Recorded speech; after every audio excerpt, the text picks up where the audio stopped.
Okay. My name is Bridget Scott, and I am the Program Development and Evaluation Specialist for the Military Families Learning Network. And I am at Virginia Tech with my colleague, Sarah. And Sarah, you want to go ahead and introduce yourself? Yeah, thanks, Bridget. So my name is Sarah Boffman, and I'm also at Virginia Tech with Bridget, and we both work on the Military Families Learning Network, which is a project of the USDA Department of Defense Partnership for Military Families. And you'll hear a little bit more about our project as we go on through the presentation.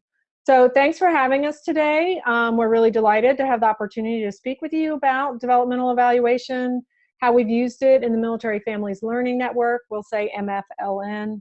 And we'll also have some thoughts on how it might be an approach that's appropriate at sometimes for community development programs.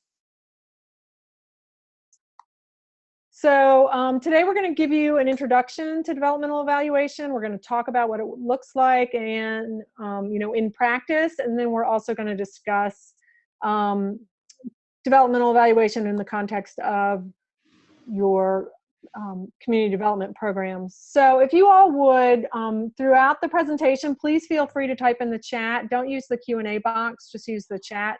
And if at any time you have questions, we'll try to respond to them, and Bridget and I will kind of be tag teaming on that. So we do have a question for you all, which is if you'll just type in the chat and let us know if you're familiar with developmental evaluation.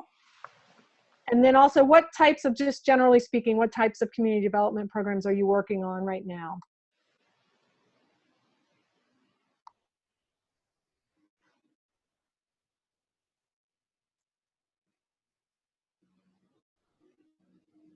And you might just need to check and make sure when you are typing that it says to everyone. Oh, great. So I see Pam attended Michael Quinn Patton's workshop. He's always entertaining. He's quite good.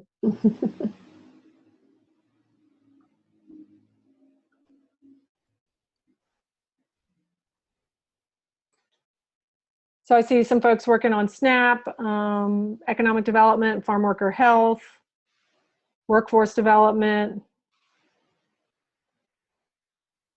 mentoring programs, camps, 4-H programs, stronger economies together. All right. Bridget, I'm going to hand it off to you to run. Okie doke. All right, so it looks like we've got a range of folks here, so welcome. We are going to talk a little bit first about what DE is. And if I can move my screen, here we go. So Michael Quinn Patton is the brainchild behind developmental evaluation. It came onto the evaluation scene in 2011. And it's really, it generated a lot of excitement, and I don't think that that excitement has ever died down. So good for him. It's a pretty exciting paradigm to be using in certain contexts. And so what is it? Well, DE is really a paradigm that you can use when you are innovating and adapting your programming in a complex environment. So it's a paradigm over really being a specific method, which presents some challenges that I will talk about. So the core question that you are really trying to understand when you are adopting a DE approach is what is getting developed, what are the implications, why do we care about that? Okay, so this is all about development. A couple of key characteristics. Like I said, this is a focus on development. So it's not about quality improvement. It's not about program improvement. Those paradigms, which we're all familiar with, we have these programs and we want to do them well. We want to make them better all the time. But quality improvement is really more about working toward a predetermined set of standards. You know what your outcome is going to be. You know what success indicators are. So that's quality improvement. When you're focusing on development, you're focused on adapting and innovating your program to meet needs that are changing around you, needs that you can't predict. So that's what I mean when I say development. It is this ongoing process of adaptation and innovation, and the very standards you're trying to meet are changing, the needs of your audiences are changing. DE also really works in a complex and dynamic environment. So how do we know when we're in one of those? Well, if there are multiple paths forward, and if there's a lot of disagreement on how to move forward, if you're not sure what success is going to look like, and you're motivated by not just a mission but a vision, then you're probably working in a complex and dynamic environment. And that, community development is probably one of those. Another piece of this, another key characteristic, is real-time feedback. So DE is an extension of utilization-focused evaluation. And so a key component of that is that you're using the data that you're collecting, and you are being very intentional about the data that you collect. So you're not just doing surveys and sort of putting them on the shelf and waiting until the end of your program to see if things worked. You're using that information in real time to change what it is you're doing on a daily basis. And in that way, DE becomes a part of an intervention as you're learning to adapt and develop. So you use DE in that way. Another key characteristic is the evaluator. So developmental evaluators are embedded in the program. They don't just show up at the end and help you decide if your program was successful. They're a key part of your programming, and they're invested in your programming. They're usually a fly on the wall of a lot of, all of the aspects of your programming. So they're very much invested, and they're always around. And also, that's how you're going to get that real-time feedback, through a constantly present evaluator. So I like to use this quote because this is from Michael Quinn Patton in AEA a couple of years ago. And he said that there are no best practices because best is entirely context-free. So this is sort of the rub with DE, is, and any of you who are familiar with it, and many of you are if you've read the book, doesn't exactly tell you how to do it. He just gives you sort of these guidelines, some principles. And so what I'm going to do is show you, talk with you about how we use DE in the Military Families Learning Network. And I think sometimes it's most helpful to just be getting examples of what this can look like. And then, of course, if you choose to use it, you need to adapt it to your own particular context. So we are an online learning network. We serve cooperative extension educators along with military family service providers who are working with military families. We have staff that addresses multiple needs of military families, ranging from disciplines like family development and early intervention with children and families, special needs, military caregiving. We have nutrition and wellness. We have family transitions, community capacity building, network literacy. Sarah, I'm probably forgetting one. But we have a whole lot of, we have a range of ways that we support military family service providers, because these service providers are really working in so many different areas. So we provide online programming for them, as well as a place for them to develop a network where they can connect with each other and learn from each other, because they are professionals on the ground working with military families, and they have just so much to share. Additionally, these folks, these service providers, are all over the world. They're on they're on installations all over the world, all around the country. They work for multiple branch services of the government. So They're on different time zones. They're in lots of different places, and they don't really get to go to conferences. So we're filling a need that DoD has identified. Loosely speaking, for us, my overall approach to evaluation for MFLN is certainly a focus on ongoing development, and I'm going to talk about that here in a minute.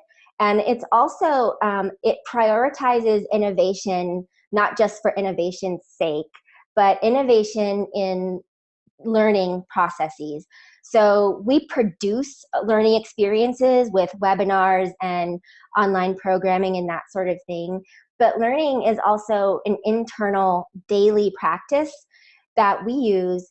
We try to innovate what we're doing. We're constantly learning new things so we can continually adapt our programming. At the same time, we're modeling how to be adaptable and innovative for our target audiences. So we've got this really sort of enmeshed experience that I try to bring into my evaluation work with MFLN. So yes, we are absolutely focused on program development. Our target audiences are serving a very complex clientele who are subject every single day to lots of changes in the world. And so we need to stay relevant. We need to stay nimble. We need to constantly be listening for what our target audiences need, and then we need to meet those needs. We also need to be staying, well in touch with what our funders need. So we're funded by Department of Defense and NIFA, and we work very closely with our defense partners to make sure that we're providing the sort of support and services and programming that they think that their people need.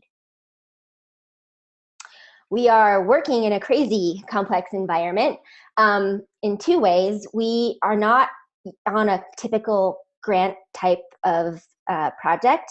Rather, it's a cooperative agreement. And what that means is that, like in a traditional grant environment, you write your proposal, you have your plan, you have indicators, you kind of have everything set before you get the funding. Well, every year we get funding, new or renewed funding based on a collaboration that we enter into with DoD and NIFA. So we identify what their needs are. We come up with a loosely defined plan of work for our national staff. And then we sort of go into deliberations. Is this what you think you might need? Yes or no? We kind of tweak things, but it doesn't just happen on that yearly sort of time frame.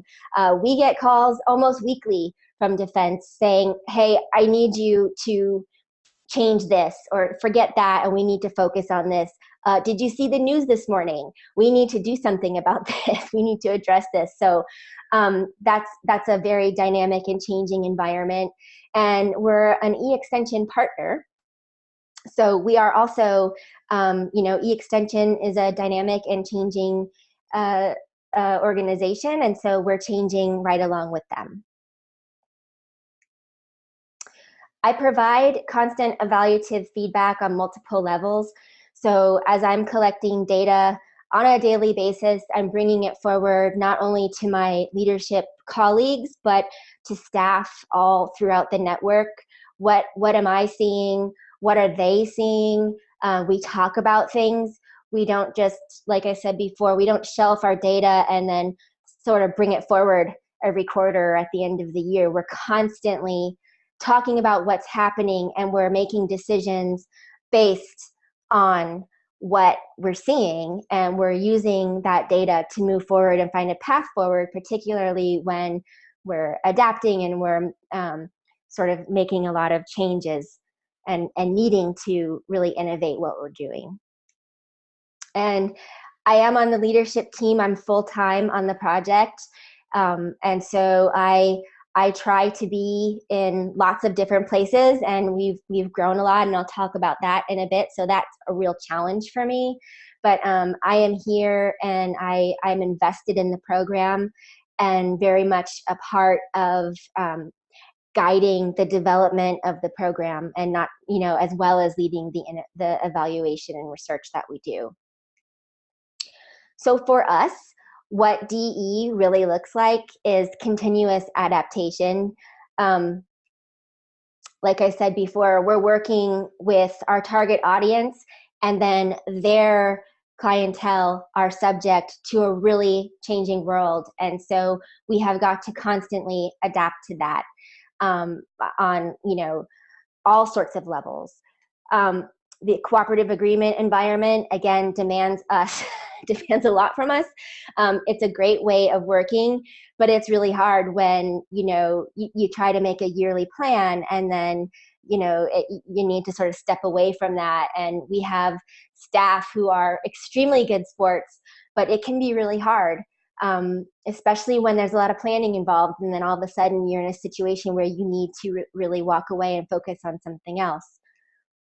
E-extension, again, a changing organization, and so we're sensitive to that. We're subject to that. We use a lot of e-extension platforms. DoD, of course, is always trying to stay on top of the changes that they are experiencing. And so apart from all of the stuff happening in the world, they're going through a change in administration right now, and lots of staff turnover, lots of potential changes and priorities, and what things are going to be looking like in the office who funds us. So that's something we're constantly adapting to as well. It's also very inductive. I would say there's a lot of chaos and mess with DE. I'm okay with it. I was trained as an ethnographer, so I have a pretty high tolerance, but not everybody is, and that can be a hard thing, but it is absolutely a characteristic of what it looks like for us. Another thing about it is that you need to really embrace forks in the road. And that can be really hard when, especially, you don't know what they're going to be.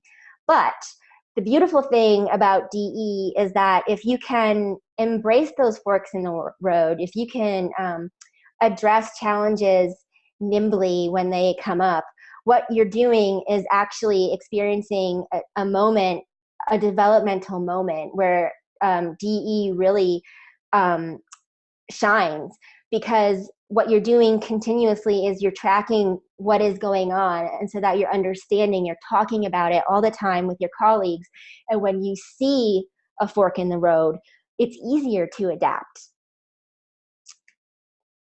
Another thing about us and what DE looks like for us is that I see everyone as an evaluator. So everyone on the leadership team, but also the staff, across the country. I can't be everywhere all the time, and everyone is doing a lot of important work all the time. And that very experience has been, they know what's going on, and people know when things are working, they know when, we need to kind of take a step back and figure something out. So we spend a lot of time developing evaluation capacity, lots of meetings of people talking through what they're seeing and making decisions, tracking all of this, making sure we know where we've been at least. So that's a pretty important part for me and for the MFLN. So in a lot of situations as evaluators, this is what we're familiar with, this sort of linear logic model experience, right, and plan.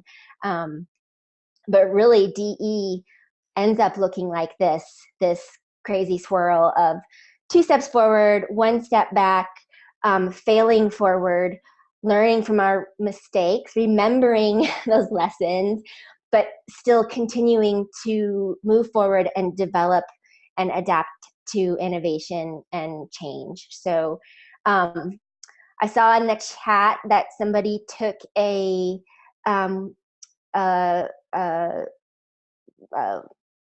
webinar or whatever with Michael Quinn Patton. I did as well a couple of years ago. These are his slides. So thank you, Michael Quinn Patton, for letting me use them. But I like to show, I like this visual. So we're familiar with this as evaluators, this stepwise approach, okay, with a plan and a vision that unfolds over time with this like stepwise linear process. We're also familiar with formative and summative evaluation, right? DE happens sort of at the intersection of formative and summative, so that when you're using DE, or when you really know that you could use it, things like this happen. You have this plan, and then your timeline goes away. Your inputs and your activities start changing and sending you in different directions that you never thought you would go. Your plan falls away, things start going crazy. Sometimes your mission might change, even though your vision can stay the same. But in all these little forks in the road are opportunities to adapt and to innovate your program. I see a question in the chat pod. Could you provide a specific example of a time when you collected data and it modified your path? What was your path? What was the data you collected, and how did you adjust? Great question. We have moments of summative evaluation wrapped into all of this. So one example is I articulated a theory of change for the network. And one of the guiding principles for us was adult learning, so andragogy, and really getting that into our programming. So we collect information, we do surveys after our webinars, and it became very clear that people, they were taking away a few things, but not really, we weren't really getting information about the learning experience based on this new approach, using a theory of change. So we moved away from a quantitative survey and moved into a qualitative scenario that gives our participants really opportunity to tell a story through our survey. And based on that information, we not only were getting a much clearer picture of what the learning experience was, but I then developed an annual evaluation based on a value creation framework from community of practice scholars, and was able to take that information from this revised webinar survey and then move into, have it sort of jump into this annual evaluation. And the result was that we have this whole new set of data that shows our impact, which I know is a really big and exciting thing for extension. But based on that data, we're able to adjust. So we have learned that we have a lot of people who are involved with us in multiple disciplines. We didn't know that before, and so we're now pushing toward lots of collaborations. We have a lot of people who are really dealing with they're dealing with issues that are really big, and so we're adapting our programming such that, as we collaborate, as our concentration areas collaborate with one another, they're not just talking about or addressing a topic, but they're really taking an issue-based approach. And so those are just a couple of examples. And it's slow, it's hard to kind of figure out sometimes, but it's been a really exciting ride so far. Did I answer your question, Rebecca?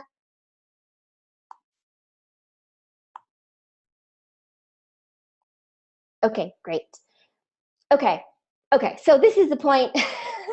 At least I give these presentations a lot, and when I'm in a room with people, this is where there's that collective sigh and throwing the hands up in the air. So any questions about what this is before I keep going?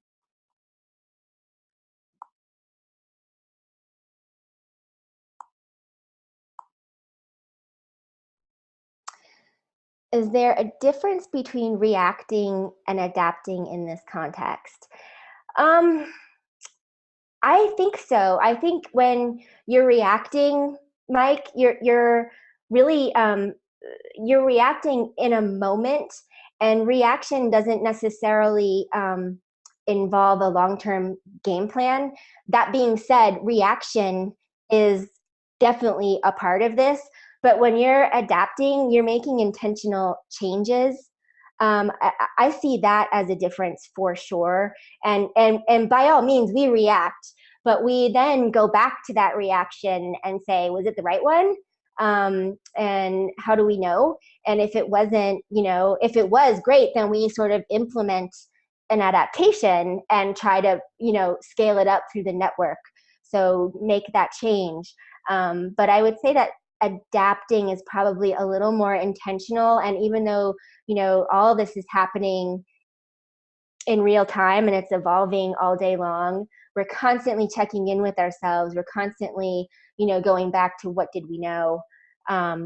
What have we learned, and how can we adapt and move forward? Okay. Any other questions?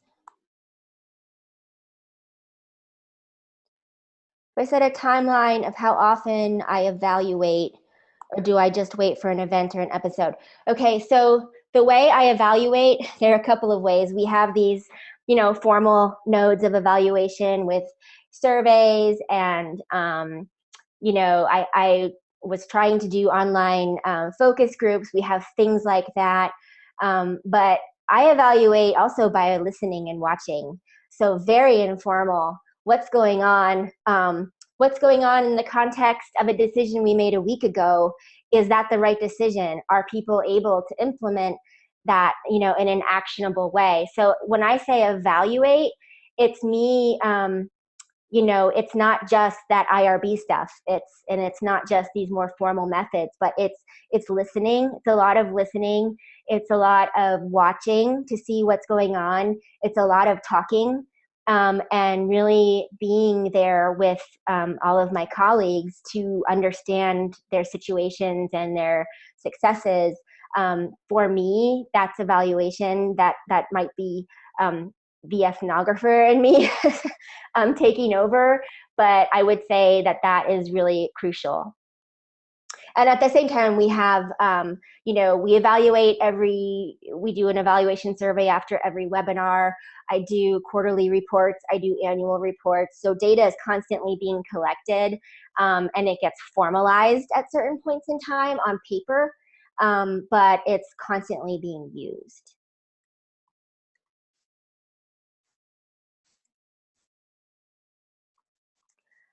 Keep the questions coming. I'm going to move forward here, and Sarah and I are happy to answer questions as they arise, so don't be shy. And let me move to the next slide. Okay. So, challenges for us. Innovation is really hard. It's slow. It's challenging, and it is hard to come to an agreement on how to innovate. We got a lot of smart people working with us, and that's absolutely to our benefit.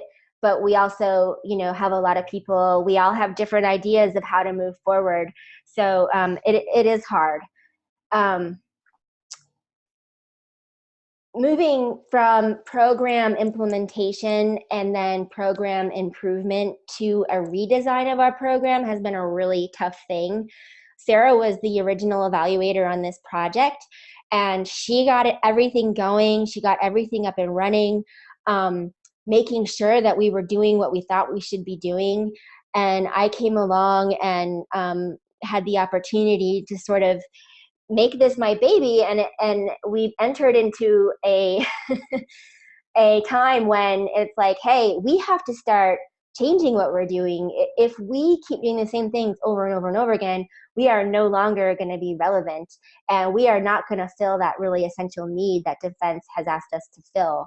So that being said, that was super hard for staff to all of a sudden say, wait, we just got used to doing this. We're got up and running, but now you're asking us to change what we do. I'm going to pull my hair out, So that was a challenge for us.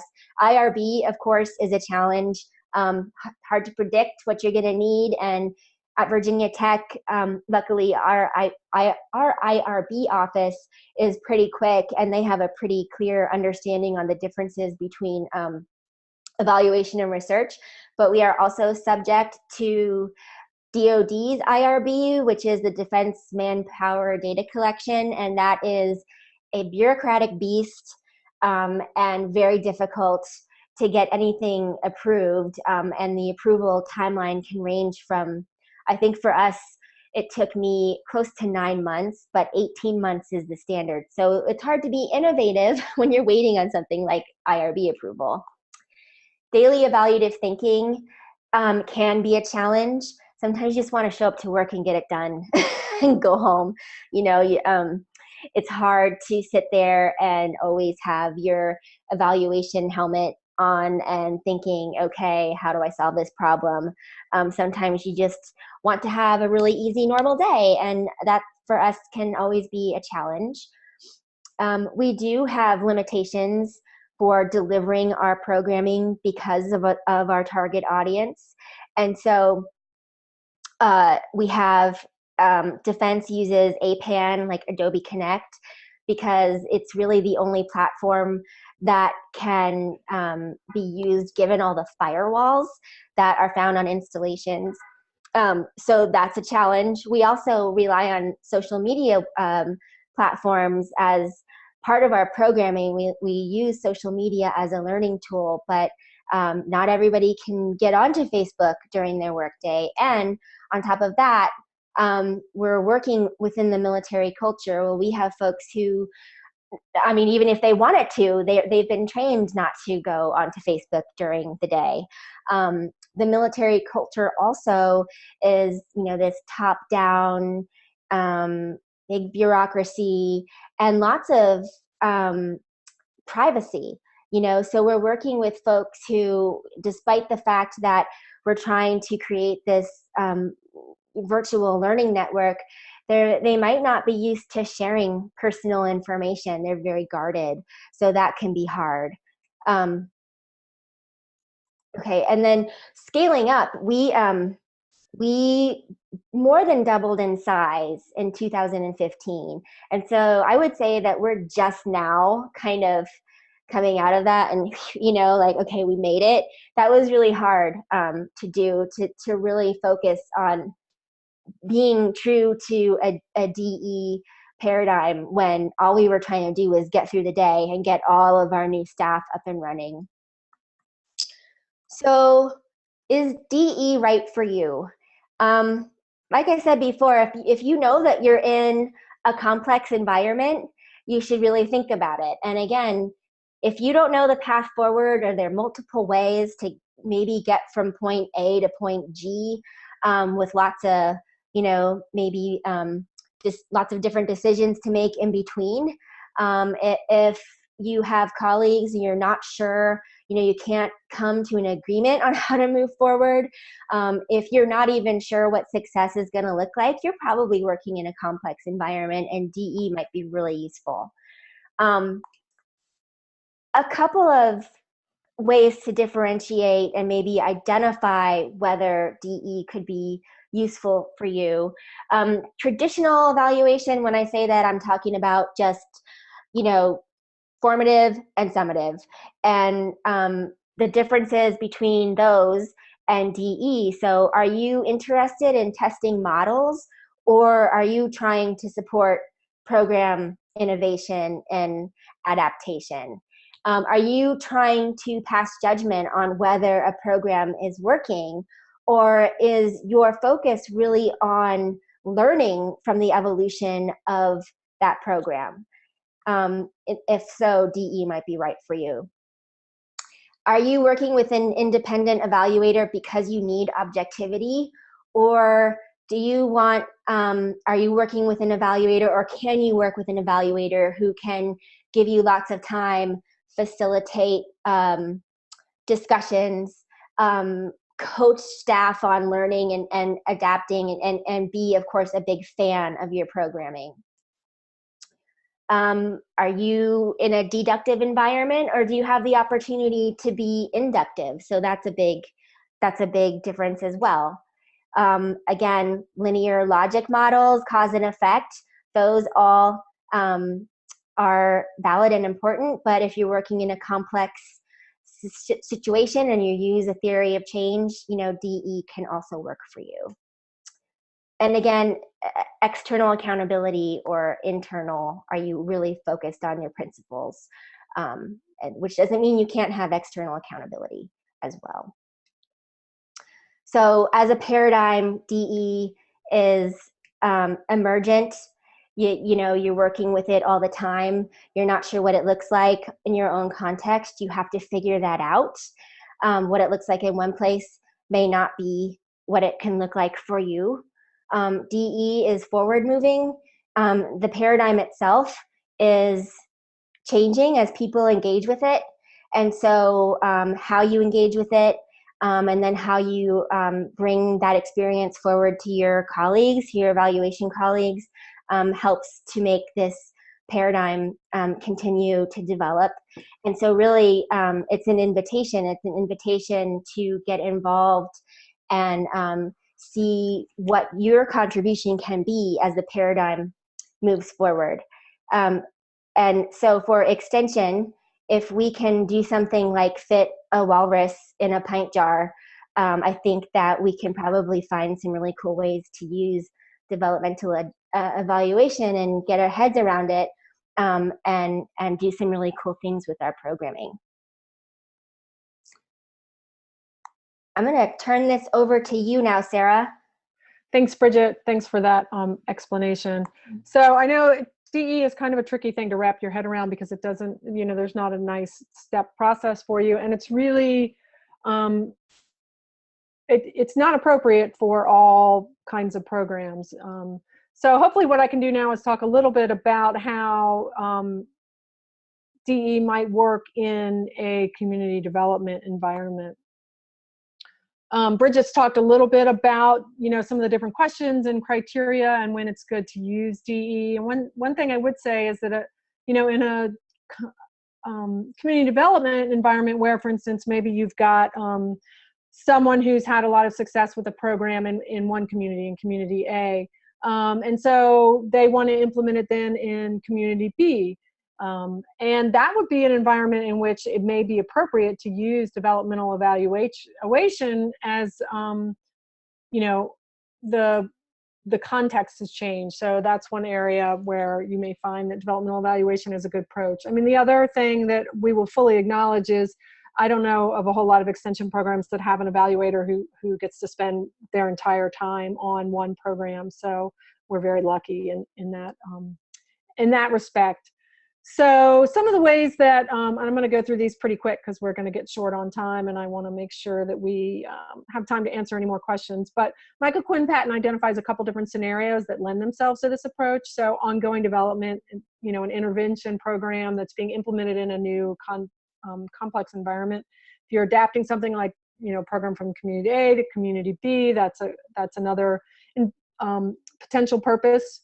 If you have major changes or shifts in context and an environment, so sometimes, in extension, we have to react to something happening in the larger world, like, it's not out of the realm of possibility that all the, with the new administration coming in, there may be major changes to SNAP-Ed or EFMP, and so you have to make those changes mid-shift. So that may be another time when you can put some resources into a developmental approach.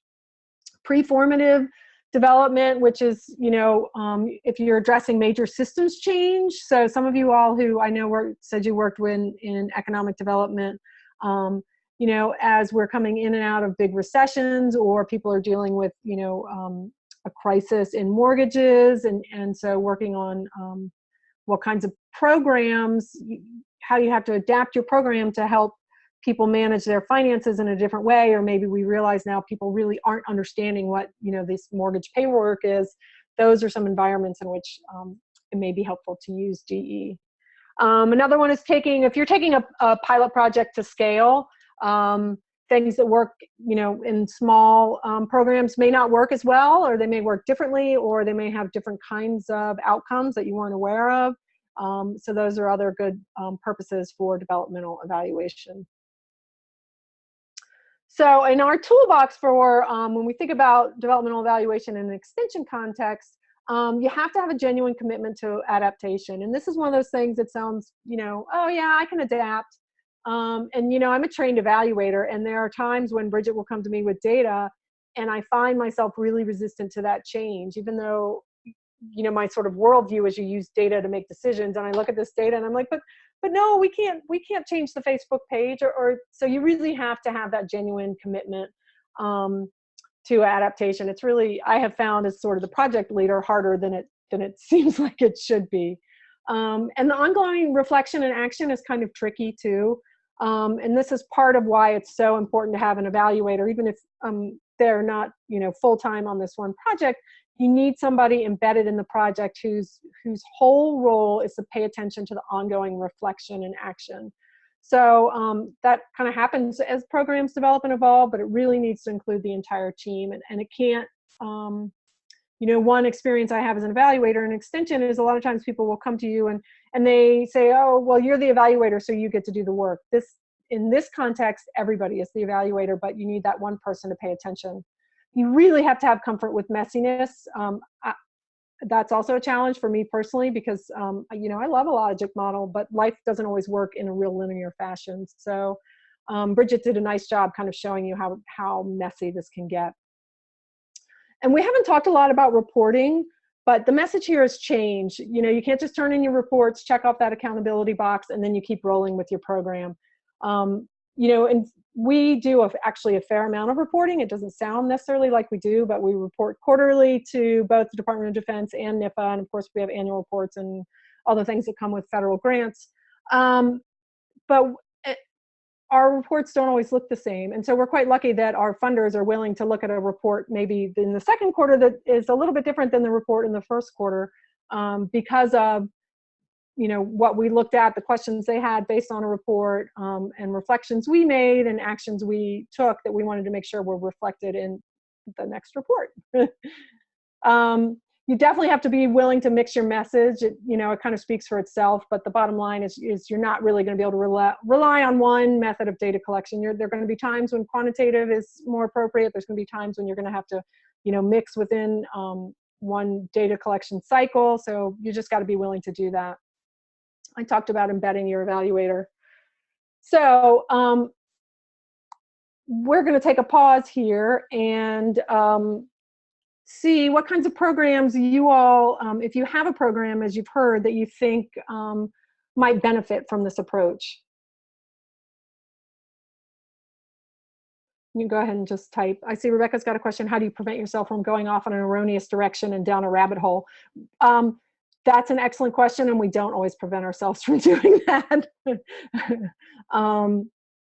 Yeah, sometimes data is contradictory to other data. Sometimes Bridget has one interpretation of data, and one of our, our PIs has a different interpretation of that data.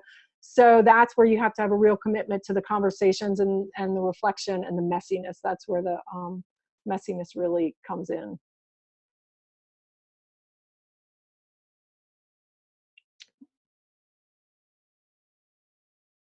Yeah, we allow ourselves to make mistakes, and we also encourage our teams, our content teams, to make mistakes, because we learn from those mistakes. And sometimes we learn that things worked the way we didn't think they were going to work, or maybe they didn't work at all. But we try to pause and learn from those failures. But we do talk about failing forward.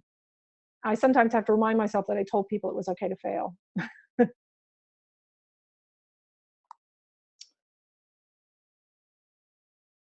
So we took a little bit of time and looked at, on the NACDEP website, you all have identified some key characteristics of community development process, and they really kind of, some of them mesh quite nicely with a developmental evaluation approach. So these are kind of some paraphrases of some of your key characteristics. Everyone participates, so that really, that gives you an opportunity to bring in community members participating in your projects to help you with the evaluations. Well-informed participation is part of that reflection and action cycle. Holistic investigations can really, that's about embracing complexity. Flexibility, you know, you saw our, Bridget's swirly swirl, that's one of her famous slides, is about constant adaptation. So, you know, I see a real process focus with some of your key processes.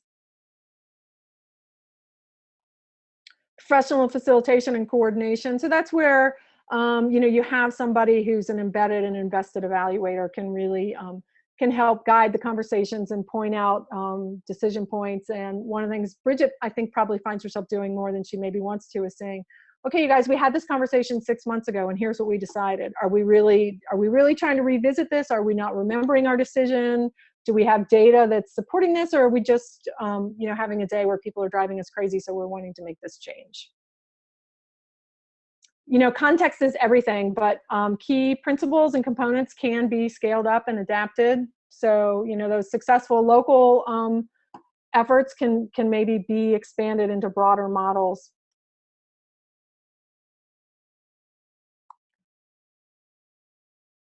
So we'd love to hear some more of your thoughts on developmental evaluation in your community development context. See a question here: do you recommend this approach for programs such as an established community leadership development program, but implemented locally with context? Yeah, I mean, I would have to say it could certainly, it's harder to take this approach with sort of midstream in a project, but it is possible. So, you know, if you can get all those folks involved in a leadership development program to really have a conversation around the changing your approach, I think that could work well for you. Yeah, I like Bridget's comment around DE Light. So, you know, sometimes you've just got to be straight formative or summative, and we kind of mix all of that in for sure. And you'll notice in the chat box that they put in the link to an evaluation survey for this particular webinar. Bridget, do you have any other comments? And want to add anything? I started talking fast. Oh, no, that's okay. No, I don't have any other comments, but again, like Sarah said, we're happy to take any questions that might come up.